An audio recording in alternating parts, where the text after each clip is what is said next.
وآخر دعوانا ان الحمدللہ رب العالمین.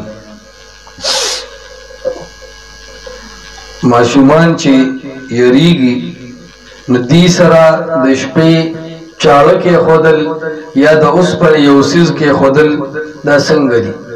دا خلقو یو غلط عادت دے، یو شرکی سوچ دے چی دا دی چوڑکے دا وجہ، دا دی چاکو دا وجہ او دا دی سیز دا وجہ نما پیریان یریگی دخوالا بنا رازی. نبی صلی اللہ علیہ وسلم با حسن حسین رضی اللہ تعالیٰ عنہ دا مول او خلق و تیم دا حکم کرو چی خپل ماشومان او خپل بچیان دموے.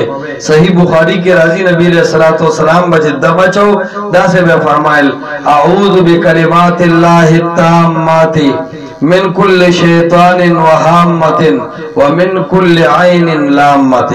نو دا سے ویل پکار دی و پدیخ پل ماشومان دا مول پکار دی. ماشومانو تا تاویزون زورن داول یا دا آغی گوتو تا تور تارون آچاول چی دا ٹکری شویرے یا آغی تا نور سیزون آچاول یا آغی لپا مختور نخر آخکل دا ٹول غلطی طریقی دی. یا آغی سر چاڑو چاکو دشپیر بالخ لاند کیخودل چی شیطانان او پیریان نیری دا غلطی طریقی دی. دا مستون اذکار پا وڑو باندے ویل پکار دی.